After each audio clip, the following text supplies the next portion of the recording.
네, 오늘은 부활절 여섯째 주일이자 또 스승주일이고 청년주일이고 또 부부의 날이기도 합니다. 여러 가지 의미가 있는 날인데 한꺼번에 모든 의미를 담기가 힘들어서 오늘 낮 예배는 스승주일로 또 이따가 찬양 예배는 청년주일로 그렇게 의미를 새겨보고자 합니다.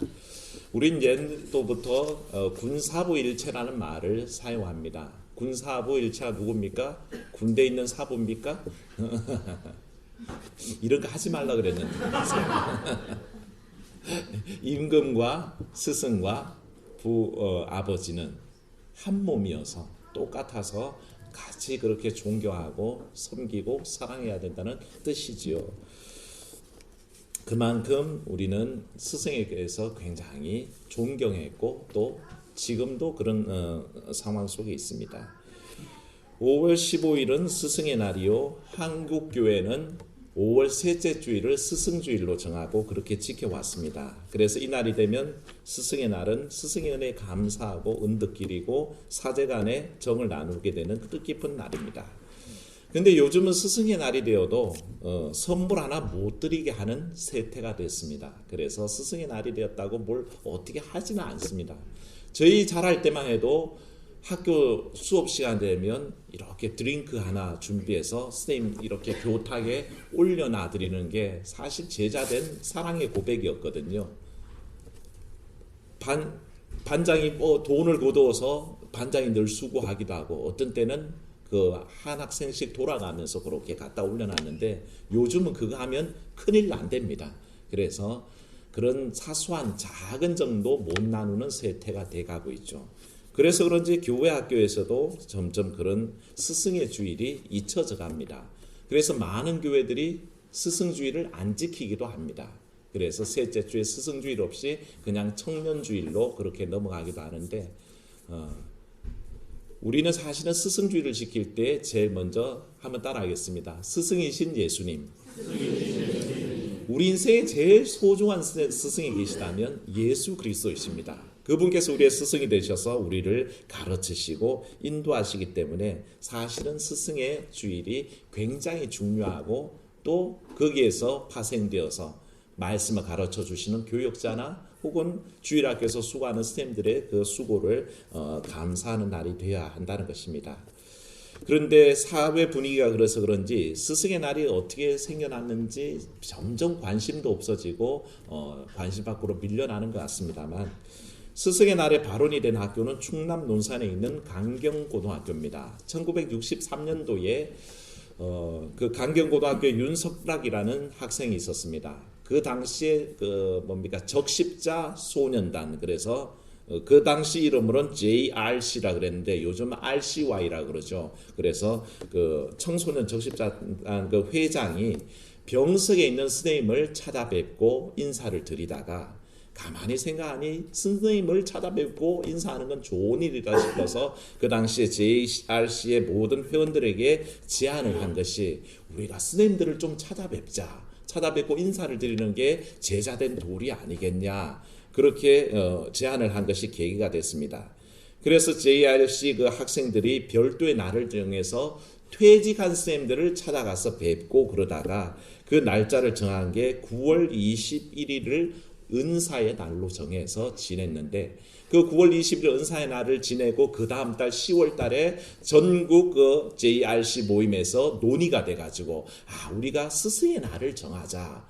그렇게 해서 5월 15일 세종대왕 탄신일을 스승의 날로 정하고 그렇게 지키자 할 것이 그 첫 번째 1964년도 첫 번째 모임에서 1회 스승의 날을 지키면서 입담하는데 장미꽃에다가 선생님 은혜 감사합니다. 그렇게 적힌 꽃을 이렇게 달아드리면서 지금같이 이렇게 스승의 주일을 기념하는 스승의 날을 기념하는 그런 형태로 진행되어 오고 있다고 합니다. 그러니까 역사가 꽤 오래됐죠. 1964년도부터 왔으니 벌써 54년 정도 됐나요? 그 정도를 지켜오고 있습니다. 이런 취지가 교회에도 도입돼 가지고 세상에서 학문 가르치는 선생님에 대해서도 이렇게 존경하고 찾아뵙는 것이 도리라고 생각하는데 하물며 말씀 가르치시는 말씀의 스승들을 우리가 존경하지 않으면 안 되겠다 해서 그때부터 스승주일이 지켜지고 지금까지 지켜오는 교회들이 있습니다만, 서두에 말씀드렸지만 그 취지가 점점 무색해되고 결국 세상의 분위기가 스승에 대해서 초은지 문제나 그런 학생들에 대해서 불공평하게 대하는 이런 문제 때문에 점점 그런 것을 배격하다 보니 그런 문화 전체가 교회까지 흘러들어오고 이제 스승주일이 점점 사라져가는 추세입니다. 하지만 우리는 영원하신 스승이신 예수님을 기억하고 이 스승주일에 말씀 가르치는 이들에 대해서 존경하는 그런 시간을 가져야겠습니다. 생각해보면 교회 교사들은 굉장히 힘들죠. 얼마나 힘드냐 하면요, 힘든 직장 생활을 해야 되죠. 그리고 주일날에 누구보다 제일 먼저 교회에 와야 됩니다. 우리 성도님들은 대부분 11시 예배에 맞춰서 오시지만 선생님들은 보통 그거보다 한 서너 시간 빠른 시간에 나와 계십니다. 나와 계셔서 학생들을 위해서 기도하고 준비하고 그렇게 해서 9시면 벌써 주일학교 예배는 시작되죠. 그래서 예배가 훨씬 더 앞서 있습니다. 어디 시간만 내서 그렇게 합니까? 물질 있는 곳에 마음도 있다고 늘 아이들 간식 사오랴, 또 영천시장에 가면 그 떡볶이 집에 우리 주일학교가 맨날 자리 차지하고 앉아 있습니다. 그렇게 애들을 대접하고 영화 구경시킨다고 데려가고 또 피자 사준다고 데려가고 온갖 정성을 다해서 그렇게 섬기는 모습을 봅니다. 그것만 하면 끝일까요? 그렇지 않습니다. 우리 선생님들은 늘 아이들을 위해서 기도하는 줄로 믿습니다. 여러분들 자녀를 위해서 매일 기도하시죠. 그런데 사실은 피 한 방울 안 섞여 있는데 우리 선생님들은 아이들을 위해서 눈물을 흘려 기도하더라는 것입니다. 아이의 장래를 위해서 그 학부형을 만나서, 신앙의 학부형 만나서 상담하고 그 아이의 장래를 위해서 서로 의논하고 함께 기도하는 모습 속에 거의 영적인 부모라고 할 수가 있습니다. 그래서 그런 귀한 선생님들을 우리가 그 수고를 인식해야 합니다. 교회 직분들이 많이 있고 다들 힘들지만 제가 볼 때는 주일학교 선생님들이 제일 힘든 것 같다는 생각이 듭니다. 그래서 주일학교에 자녀들을 맡겨두신 분들은 더 선생님 사랑하고 존경하시기를 바랍니다. 그것과 상관없더라도 다음 세대를 가르치고 준비하는 교사들의 노고를 격려하시고 치하해 주시면 감사하겠습니다. 오늘 우리의 본문은 요한복음상에서 예수님께서 사랑하는 제자들과 마지막 만찬을 드신 다음에 고별 설교에 하는 일부 하시는 중에 일부입니다. 언제나 떠나는 사람은 남겨진 사람에 대해서 걱정이 많지요. 책임이 남습니다. 그리고 깊은 당부의 말을 남기기 마련이죠. 특히 사랑하는 사람을 남겨두고 떠날 때의 마음은 더욱 절실해지는 거 아니겠습니까? 그래서 예수님은 자신의 떠나심을 염두에 두시고 제자들에게 오실 보혜사를 소개하시고 그 보혜사를 통해서 열매 맺는 삶을 가르쳐주고 계십니다. 그래서 예수님께서 잠깐 부재하는 듯이 보이는 그 상황에 오시는 성령으로 인해서 어떻게 위로받을까를 가르쳐주고 계시는 것이죠. 예수님은 말씀 속에서 자신의 떠나심과 돌아오심에 관해서 여러 번 말씀하셨습니다.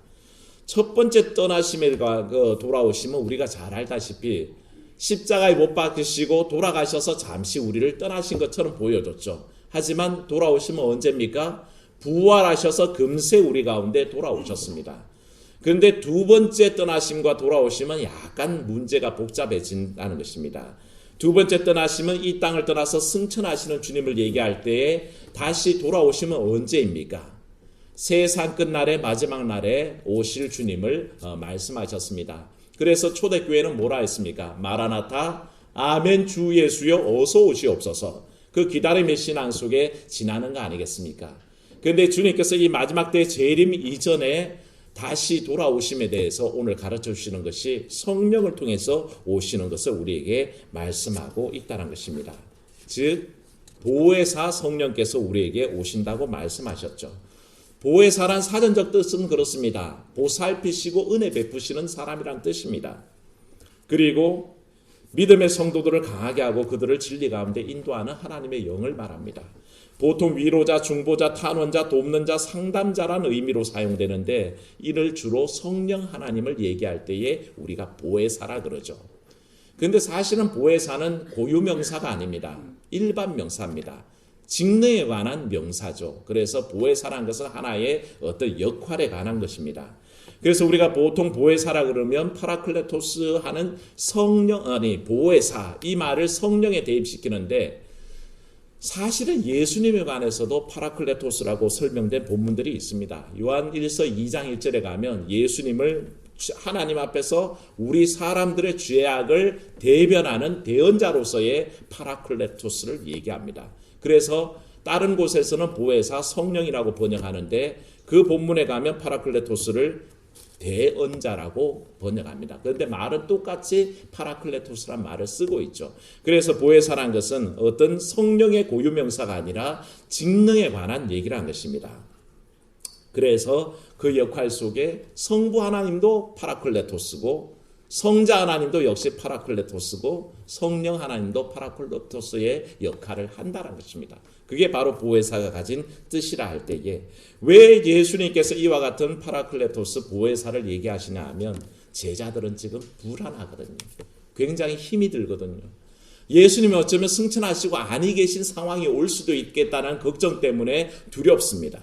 그리고 미래의 불확실성이 자기들 속에 남아있다는 거죠. 사도행전 1장 6절을 보면 바로 예수님께서 승천하시기 전에 제자들이 예수님께 묻습니다. 이스라엘 나라를 회복하실 때가 이때입니까? 라고 묻고 있습니다. 사실은 주님께서 부활하셔서 40일 동안 제자들 속에 자기를 나타내시면서 가르쳤던 게 뭔지 아십니까? 사도행전 1장 3절에 가면 하나님 나라를 알려주셨다고 하셨습니다. 40일 내내 제자들과 동행하시면서 하나님 나라가 뭐다라고 얘기해 주셨는데 실제로 그 3절만 딱 뒤에 가서 예수님께서 승천하기 직전이 딱 되자 제자들이 하는 말은 이스라엘 나라를 정치적으로 회복할 때가 이때입니까? 라고 물어보는 그런 얼토당토 않는 엉뚱한 질문을 합니다. 그것은 바로 그 상황 속에서 제자들이 미래에 대해서 아직 정확하게 알지 못하고 그 뜻을 명확하게 알지 못한다는 것을 반증하고 있는 것입니다. 그런데 바로 그들이 그렇게 불확실성 속에서 두려움과 불안과 절망에 빠져 있을 때에 바로 주님께서는 오시는 보혜사를 통해서 희망과 소망과 능력 주시는 것을 가르쳐 주고 싶으셨습니다. 그래서 사실은 오시는 성령, 다른 보혜사 성령을 소개하고 있습니다. 그런데 사실은 인간적인 판단에 주님이 떠났다, 주님이 다시 온다 이런 생각하지 사실은 고백합시다. 따라합니다. 하나님은 늘 함께 하십니다. 이게 우리의 믿음의 고백입니다. 사실 우리가 관념적으로 우리 주님이 떠났다, 돌아오셨다 이렇게 생각하지만 한 번도 주님은 아니 계신 적이 없다는 것입니다. 우리가 순서를 따져서 성부 하나님의 시대, 성자 하나님의 시대, 성령 하나님의 시대라고 이렇게 구분하지만 사실은 그건 틀린 말입니다. 왜냐하면 창세 때에도 창세기를 읽어보면 그렇게 얘기하지 않습니까? 창조 사역 속에서 역시 땅이 혼돈하고 공허하며 흑암이 깊은 중에 있고 하나님의 영은 어디에 운행하시더라? 수면 위에 운행하시더라. 창세 때도 누가 계셨어요? 성령 하나님은 여전히 계셨어요. 예수님 이후에 오신 보혜사 성령님이 성령의 시대가 아니라 창세 때에도 이미 하나님은 계셨다는 것입니다. 그럼 예수님은 창세 때에 안 계셨습니까? 태초에 말씀이 계시니라. 이 말씀이 우리와 함께 하신다 그랬죠. 말씀이 육신에 대한 우리 가운데 가심에 우리가 그의 영광을 보니 아버지의 독생자의 영광이요. 이 말씀이 누구십니까? 예수님이잖아요. 그 예수님이 어디 언제 계셨다고요? 태초에 계셨다고 얘기하지 않습니까? 그러니까 우리가 이렇게 인위적으로 나누는 시대 구분이 아무 의미가 없다는 것입니다. 사실은 성령 하나님도 예전에 계셨고 지금도 계시고 바로 신약시대 그 성령의 시대를 열 때도 계셨다는 것입니다. 예수 그리스도도 마찬가지라는 것입니다. 말씀이 되셔서 바로 창조 사역에 늘 함께 하셨던 그분이 바로 예수님이십니다. 그러니 우리가 고백할 수밖에 없습니다. 사실은 하나님은 한 번도 우리를 떠난 적이 없습니다. 오늘 그 늘 함께 하시는 주님을 여러분들 만나시기를 축원합니다. 늘 함께 하셔서 보호하시고 늘 은혜 주시는 삶을 주님께서는 그 사역을 지속하고 계신다는 것입니다. 그래서 주님이 약속하셨죠. 내가 너를 떠나지 아니하며 버리지 아니하리니 믿으시기를 축원합니다. 우리 주님의 약속입니다. 내가 너를 버리지도 않고 떠나지도 않겠다는 그 약속 속에 우리 주님은 우리와 동행하고 계신다는 것입니다. 그 주님께서 알려주신 것이 뭐였습니까? 16절 말씀 한번 보십시오. 16절에 뭐라고 하셨습니까? 주님께서는 영원토록 너희와 함께 하겠다. 그렇게 말씀하고 계십니다. 17절 가시면 뭐라고 되어 있냐면 함께 거하시고 또 너희 속에 계시겠습니다. 그렇게 말씀하십니다. 오늘 말씀 속에는 사실은 계속해서 함께 하겠다는 뜻의 말씀이 반복됩니다. 영원토록 너희와 함께 하겠다. 함께 거하시고 또 너희 속에 계시겠습니다. 버려두지 않겠다. 너희에게 오겠다. 내가 아버지 안에 너희는 내 안에 내가 너희 안에 있겠다. 이 모든 말들은 내가 너희와 함께 하겠다는 말들입니다. 그 함께 하시는 큰 사랑을 예수님께서 증거하시는데 사랑하는 여러분, 함께 한다는 것은 굉장한 의미가 있습니다. 힘에 겨울 때, 눈물 날 때, 지칠 때 나와 함께 있는 분이 얼마나 소중합니까?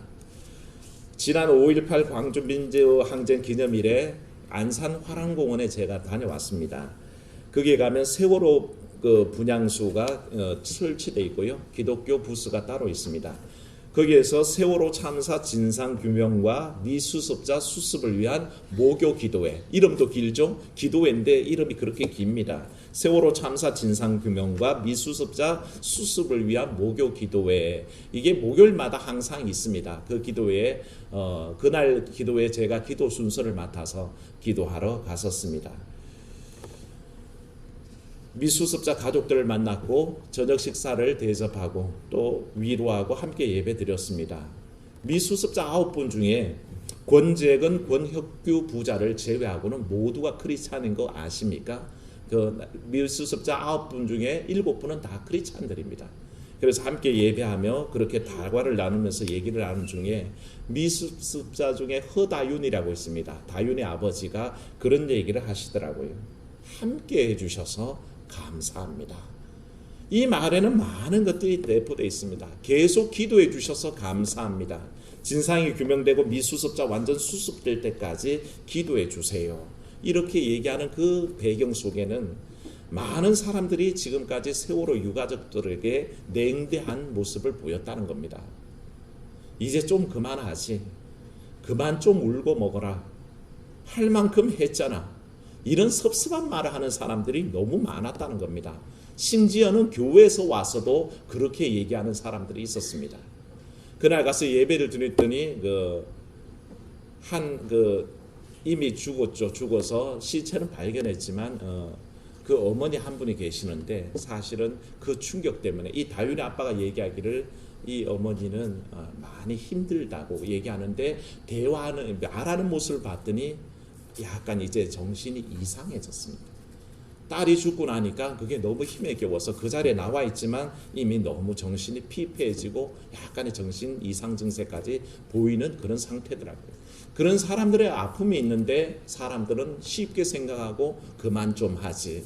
너무 그렇게 오래 하니까 지겨워. 이제 좀 그만 울고 먹어. 그건 사실 아주 냉소적인 태도고요. 사람의 할 바가 아닙니다. 그 사람들의 아픔을 모른다면 차라리 침묵하지 거기에 대해서 냉소하고 냉대하는 것은 사람의 도리가 아니란 것입니다.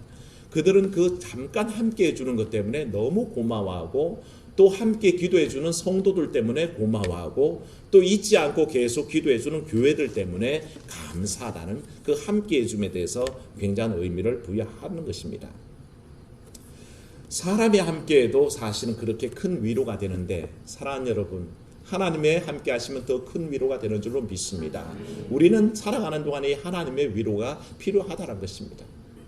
내가 힘겨울 때 눈물 날 때 그저 내 손 따뜻하게 잡아주고 내 어깨 툭툭 터주는 사람 한 사람만 있어도 그렇게 힘이 될 텐데 하나님께서 내 삶의 어려움 속에 오셔서 많이 힘들지라고 한마디 격려해 주시면 그게 얼마나 큰 위로가 되겠습니까?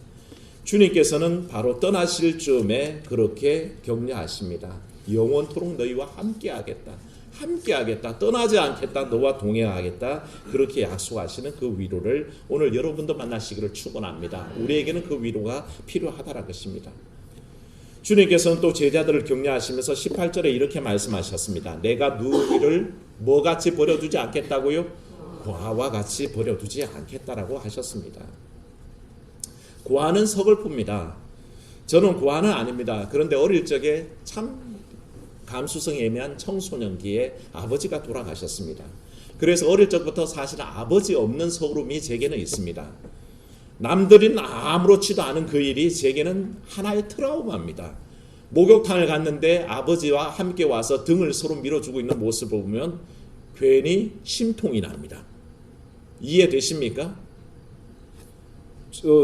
쉬는 날 되면 아빠 손을 잡고 놀러가는 아이들 보면 그렇게 부러울 때도 있습니다. 어떤 때는 자괴감이 들 때도 있습니다. 왜 남들은 다 아버지라고 부르는 사람이 있는데 나는 아버지가 없을까? 그래서 남들은 교회 와서 예사로 하나님 아버지 그러지만 제가 하나님 아버지라고 할 때는 내 육친의 아버지를 부르는 듯한 느낌 속에 마음 속에 찐한 감동이 있다는 것도 여러분 혹시 이해가 되시는지 모르겠습니다. 바로 그런 트라우마가 있다는 것입니다. 그런데 하나님께서 뭐라고 하셨습니까? 고아처럼 내버려 두지 않겠다는 것입니다. 의지할 데 없고 아버지 어머니라고 부를 데 없는 그런 존재로 버려두지 않겠다라고 그렇게 약속하시고 내가 너를 아버지가 되어서 혹은 어머니가 되어서 보살피겠다고 약속하신 것이 내가 너를 고아처럼 버려두지 않고 너희에게 오리라 약속하신 것입니다. 사랑하는 여러분, 여러분들에게 하나님 아버지가 있는 줄로 믿습니다. 그 아버지께서 여러분들을 인도하시고 도와주시기에 우리는 외롭지가 않다는 뜻입니다. 고아원에 가서 보면 예전에 홀다듬복지나 이런 데 가서 아이들을 만나면 그 아이들의 제일 힘겨운 것은 부모가 없다는 것입니다. 제가 우리 교회가 고아원 사역을 고아원에 방문해서 봉사하는 사역을 계획할 때에 아이들을 되도록 데려가지 말자라고 했던 것은 아이들이 자기 부모랑 같이 와서 서로 엄마 아빠 그러고 노는 모습이 그 아이들에게 위화감을 줄까봐 그래서 어른들만 가는 원칙을 세웁시다라고 제안했던 거 기억하실 겁니다. 그 아이들에게 힘든 것은 그겁니다. 아버지 어머니가 없다는 거. 그게 힘들고 또 하나 힘든 것은 자기가 그저 오지는 않았지 않겠습니까? 고아라고 아래서 태어났겠습니까? 자기도 엄마 아빠가 있을 텐데 그 엄마 아빠가 없어진 상황 속에 누가 엄마인지 누가 아빠인지 모르는 그 부재의 상황이 제일 힘들답니다. 고아의 제일 힘든 것은 내 부모가 분명히 있을 텐데 나를 버렸다는 사실 때문에 너무 힘겨워한다는 것입니다. 그런데 주님께서 뭐라 하셨다고요? 고아와 같이 버려두지 않겠다라고 하셨습니다. 우리의 근거는 분명히 하나님 아버지로부터 출발함을 믿으시기를 축원합니다. 여기 있는 우리 모두가 똑같습니다. 우리의 출발은 하나님 아버지로부터입니다. 그래서 우리는 아무런 존재의 근거 없는 사람들이 아니라 하나님께서 인도하시고 지켜주시는 그래서 아버지 되어주시는 삶을 산다는 것입니다. 그리고 세 번째 우리가 생각할 것은 우리 주님께서 우리에게 권고하시기를 21절에 우리가 아버지께 사랑받는 존재라고 말씀하고 계십니다. 따라합시다. 나는 사랑받기 위해 태어난 사람입니다. 믿으십니까? 여러분은 사랑받기에 충분한 조건을 갖췄습니다. 왜냐하면 하나님께서 여러분들을 사랑하시기 때문에 그렇습니다. 하나님 우리를 사랑하셔서 모든 것을 주기 원하셨고 그 사랑을 십자가에 자기 독생자 예수 그리스도를 죽여주셨다가 살리게 하시기까지 그 사랑을 확정하셨습니다. 두 말에서 뭐 하겠습니까? 우리만큼 하나님의 사랑을 받은 존재가 없다고 생각할 때에 그 하나님의 사랑은 우리를 지독하게 관심 가지시고 지독하게 사랑하신다는 것입니다. 오늘 우리가 그 사랑을 생각할 때에 이 말씀 속에서 떠나시기 전에 사랑하는 제자들에게 남겨두시기 안타까워 뒷일도 얘기해 주시고 가르치시는 참된 스승이신 예수님을 만나게 됩니다. 예수님 남겨진 제자들이 마음에 안쓰러웠습니다. 아니 남겨졌다고 생각하는 제자들이 안쓰러웠습니다. 그래서 너희는 남겨진 것도 아니고 버려진 것도 아니고 방치되어 있는 것도 아니라 전능하신 하나님께서 함께 하실 것이고 내가 너희와 영원히 함께 할 것이고 보혜사 성령께서 오셔서 동일하게 함께 하신다는 것을 알려주셨다는 것입니다. 이 땅에서 우리도 사실 당시 예수님의 제자들이 걱정하듯이 걱정하며 살죠. 염려하며 삽니다. 미래에 대한 불안감과 현실의 어려움으로 힘겨워합니다. 그러나 오늘 함께 하시는 하나님, 돌보시는 하나님, 사랑 주시는 하나님 만나시기를 축원합니다. 그 하나님이 계시기에 결코 힘들지 않았습니다. 아울러 주일학교 교사 여러분, 예수님께서 제자들을 사랑하셔서 그들의 삶에 꼭 알아야 될 함께 하시는 하나님, 돌보시는 하나님, 사랑하시는 하나님을 가르쳐 주셨듯이 오늘 스님된 여러분들은 바로 아이들에게 그걸 가르쳐 주셔야 됩니다. 너의 삶 속에 함께 하시는 하나님, 돌보시는 하나님, 인도하시는 하나님을 믿음으로 전하는 것이 바로 교사들의 사명인 것입니다. 내가 이미 그 하나님을 알고 있기에 자라나는 다음 세대 우리 아이들에게, 다음 세대를 이끌어갈 그들에게 우리의 삶을 인도하시는 하나님을 만나게 하고 그 만남을 책임지는 것이 바로 교사의 사명이라는 것입니다. 선생 되신 여러분들 바로 그 점을 기억하시고 그런 선생님들 되시기를 축원합니다. 또한 우리 사랑하는 성도 여러분, 우리의 스승 되셔서 우리에게 이렇게 하나님을 알려주시는 우리 주님과 늘 만나고 동행하는 삶을 사시기를 주의 이름으로 축원합니다. 은혜로우신 아버지 하나님, 스승주일에 스승 되신 주님의 가르침을 생각합니다. 사랑하는 제자들을 남겨두고 가시는 안쓰러움에 사랑의 하나님, 돌보시는 하나님, 함께 하시는 하나님 알려주시면서 안심하라, 또 다른 보혜사가 오신다, 그렇게 일러주신 우리 주님을 기억합니다.